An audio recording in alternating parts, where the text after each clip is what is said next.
Another effing book. Welcome to Behind the Book with Ken Cameron from Corporate Culture Shift and Russell Stratton from Blue Gem Learning. Let's get into it. Welcome to Behind the Book, where I am your guide, Heather Andrews, unraveling the captivating stories from behind the pages. Join me as I sit down with authors from the literary landscape to delve into challenges, inspirations, and untold tales that breathe life into their written worlds. Welcome to Behind the Book. Today I have Ken Cameron with me from Corporate Culture Shift and Russell Stratton from Blue Gem Learning. And together they run the I Need to Effing Talk to You, a workshops podcast and about their book. So welcome to Behind the Book, boys. Thank you. It's great to be here. It's really hard to say I need to effing talk to you with a straight face, isn't it? It is. Yeah, It really is. I saw you working your way through that. Well, I love the title. When we first met, I loved the title of the book. Oh, that's really great to hear because not everybody does love that title. It can be quite polarizing. Yeah. And so we actually really enjoy, in a sense, that polarizing because it's a great starting point for a conversation. Why do you find it frustrating? Why do you find it engaging? So let's start there. Why do you find that title engaging? I find it engaging probably because I've been in healthcare. I've been in corporate and I've raised 3 young adults. And it's like, we need to talk. And sometimes it's like, we really need to effing talk because things aren't going well. Or it's like, we really need to effing talk because I've really got to share something with you. It just puts an urgency on it, whether it's good or whether it's bad. And it just creates an urgency and an importance. And I think when you really have that urgency, whether it's good or bad, it's important because communication is such a missed point today in the corporate sector. And I think that's one of the reasons why we used that title, because to us it was like authentic. This is how people talk. And certainly the businesses that I'd worked in and one that we had as clients, that's the way people speak in the real world. So that sometimes with the business book, there's a desire to, make it very technical or very sort of erudite, and we wanted to make it accessible that people said, well, that's how people speak, and it's accessible for people to use rather than something that they feel they have to have a PhD to read. Yeah. I think the other great question, since we've got this going, is when people say, I need to talk to you, we always go, and your heart stops, but it's not necessarily a bad thing. And that's, I think, the beautiful piece of that is that and when you laid it out, as you laid it out in your book and in the chapter of the Corporate Culture Revolution book, is that there was kind of conversations to be really super effective, and then there was conversations that could have gone better. And I think that was really the dialogue that I really enjoyed about your book and your chapter in the Culture Revolution book. Yeah, and there's always, it's interesting, it's almost like every conversation could have gone better. Yes. In one way or another, right? Like it's never perfect. It's always close, right? And but one of the things that we try to advocate for is that you get better with practice. Absolutely. Right? I have a theater background. Okay. And I'm a playwright and sometimes theater director. And so, and one of the ways we get better at doing a play is by rehearsing the play. Yes. Right? We get better at hockey by practicing how to play hockey. Right? But somehow we have the idea that we converse all the time. So it should be second nature to just go have these conversations. It shouldn't be hard. We shouldn't have to practice. But as one of our colleagues pointed out once on our podcast is, if you have trouble approaching those difficult conversations, that's probably a good thing because it means that you're not having to have those difficult conversations every single day. So it's actually a good thing that you're in a position where it's uncomfortable to have those difficult conversations. And for that reason, it's good to have to practice. Yeah, I love the thing about difficult conversations because when I was a manager in healthcare in the private sector here in Calgary, years gone by, I went to a conflict resolution and then course, and then I went to how to have difficult conversations. And the one lady said, you're above the 3% of the population because most of the population does not know how to have those conversations in a productive way. And I was just thinking and then that just takes me into my next thing of how did you get into your businesses and the work that you do? Yeah, well, to sort of follow on from what Ken was saying, and perhaps just to loop back to something you just said first of all, when you say people often go, if someone wants to have a conversation with me, that's bad. But I look at it from the way of having been, I've been an operational manager, I've been an HR manager, I've been a consultant. One of the things I think of, if somebody doesn't want to have that conversation with you, then it shows they don't really care enough about you as an employee. Like if there's something in your performance, let's say for example, hypothetically, of course, this would never be the case with you, Heather, but your performance wasn't up to scratch, or your behaviour wasn't up to the standard we expected, and you work for me. If I don't want to have that conversation with you, it shows that I really don't care enough about you to want to help you get better and be better.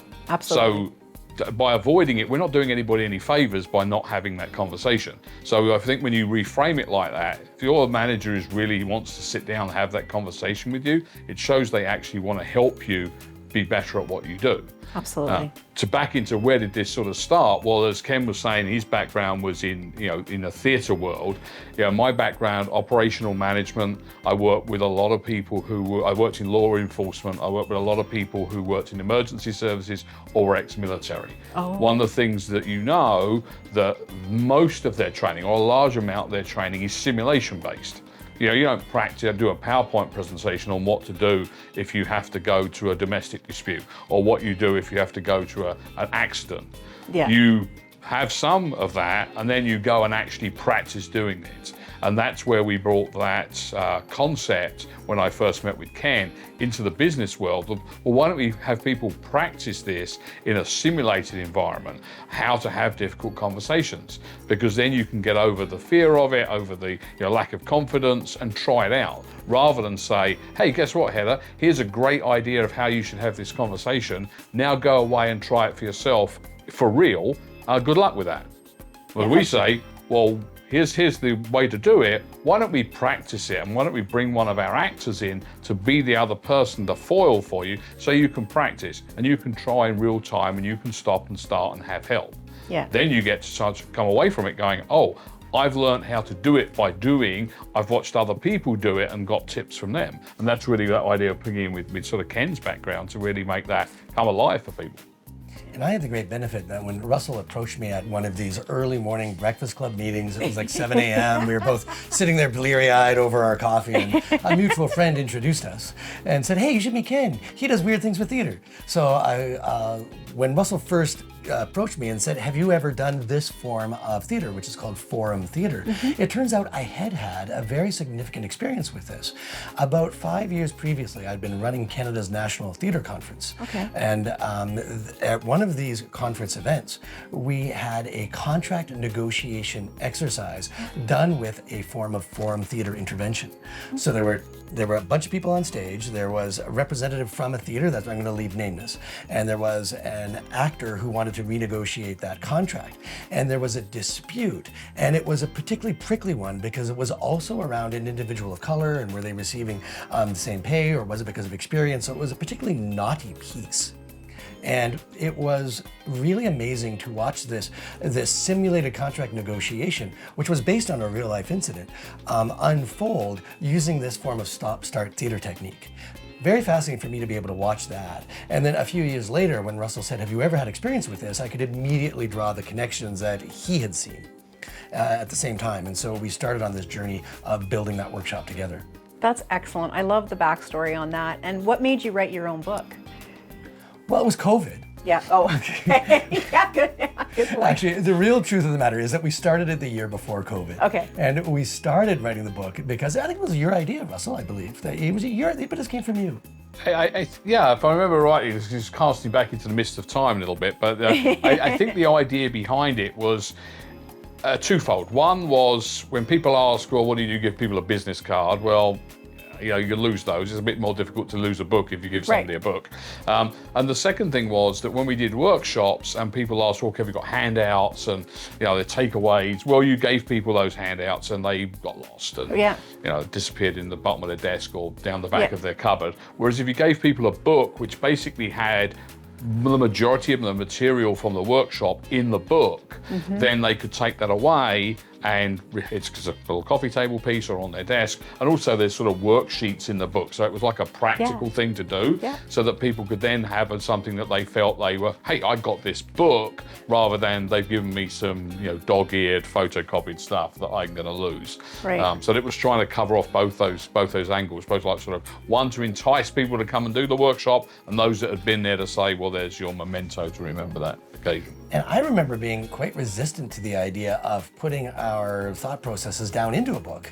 I really resisted that notion because so much of the work that's done in the workshop is experiential. Right. Right? And yes, we can share with you like a model, a picture of the model, we can explain it to you, but that's like 5 pages. What comes next? Right? Because then everything else is experiential. Yeah. And so I really had a challenge wrapping my head around how do we convey this to the reader. And it was really, I think it was you, Russell, that really unlocked the piece of, well, let's make it a workbook.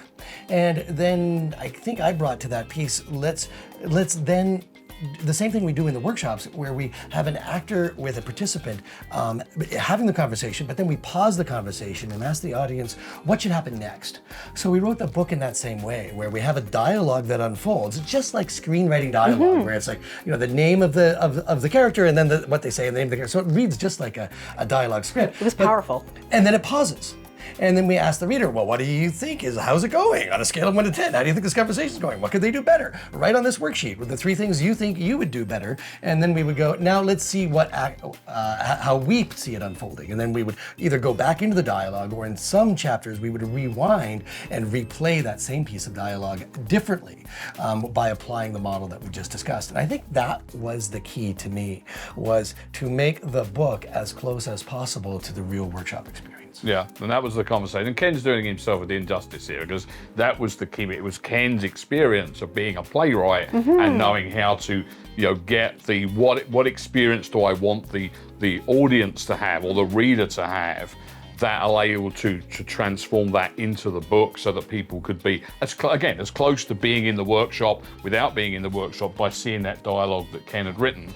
And a lot of the wordsmithing, or I would say sort of magic stuff that happened in the book writing, was down to Ken. I mean, there's some of the concepts and ideas and thoughts I threw in there, but then Ken would take it away, and I would say, do this sort of thing, and then by the way, it'd come back magically. Another chapter would be written, or another piece of dialogue would be done. And so it was, the credit where credit's due in terms of Ken's wordsmithing skills. Thank you. And we really must assure the listener, this was before ChatGPT came out, so I really did have to write it myself. Really did, right? Yes. I could just plug a bunch of bullet points in. Yeah, ChatGPT. That's a whole other episode. That's a whole other episode, and then another episode after that. One of the things that made your book and your chapter different, now that you talk about the playwright, there was power in how you brought those conversations to life. And I just want to give you that, because there's very difference. After doing publishing for 9 years, there's a very different way of doing improv, to playwright, to screenplay, to story, to dialogue and fiction. And your expertise in that really shone through, and I really want to share that with you. So thank you. And that expertise that you guys brought, and the blend is powerful. And there was just a lot of power in those dialogues, because it made me think, ooh, okay, I can do that differently.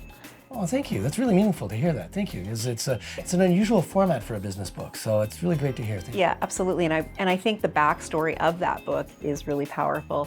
And then just going into your second book, which was the chapter in Culture Revolution, what made you participate in the book and write the chapter that you did? Well, I think there was a spirit of collaboration. It was really the excitement that the organizers, Adam and Caitlin, brought to the project was really contagious. And that was the first hook. Right. Was I want to do something with these people. Yeah. Like they're really presenting a good, solid case of why I should participate here. Yeah. And so that became contagious and infectious. So I think that was the first thing. Yeah.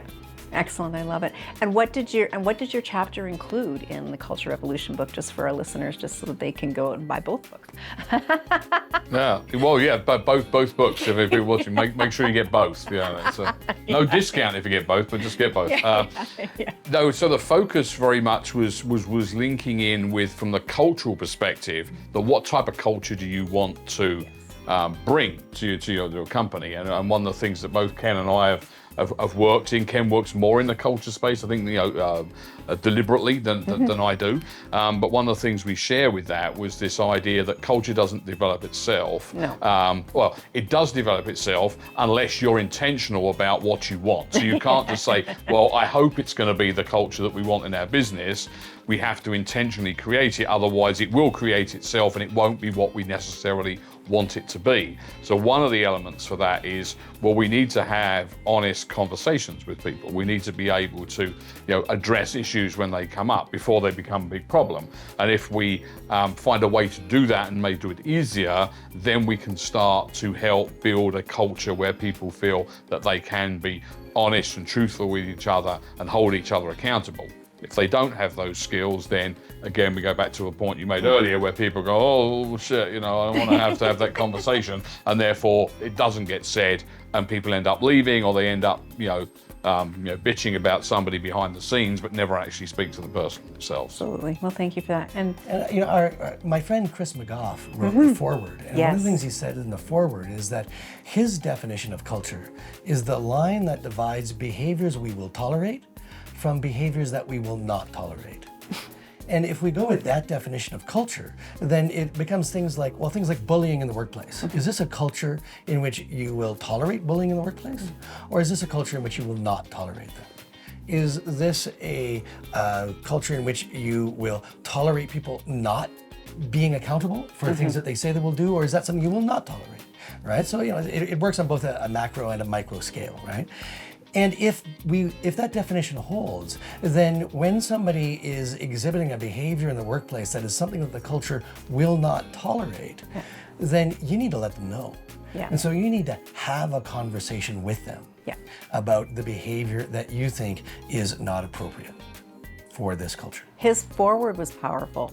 I remember reading it when it came in, and that statement, when I read that statement, I'm like, yes. And that is probably, and if Chris is watching this or when he watches it, it's like, and that was the statement that left, like a statement similar to that 5 years ago made me leave my marriage, because it was just, no, I'm not going to tolerate this anymore. So it's a very powerful statement, and I love how you bring that up. So as we wrap up, where can people find you on social media and that all great cyberspace web? Well, the best place to find me on the internet is at LinkedIn. It's almost the only social platform that I use these days. So you can reach me at LinkedIn. Just look for Ken Cameron, but not the Ken Cameron who's the astronaut. Go for the Ken Cameron who's the author. Excellent. And for me, similarly, LinkedIn, Russell Stratton, otherwise known as the Leadership Champ, on LinkedIn, or you can link to us on the I Need to Effing Talk to You website, where you can find out about our book, our workshops, our online courses, and our podcast. Excellent. Thank you. Stay tuned for more as we talk to Ken, Cameron, and Russell Stratton about why effing conversations are important.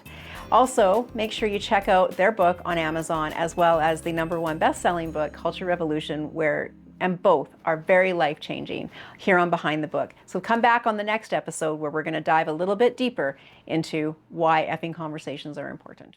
As we close another chapter on Behind the Book, I want to extend our heartfelt gratitude to our wonderful authors for sharing their stories. I'm Heather Andrews, reminding you that the adventure doesn't end here. Keep turning those pages, and I will see you next time.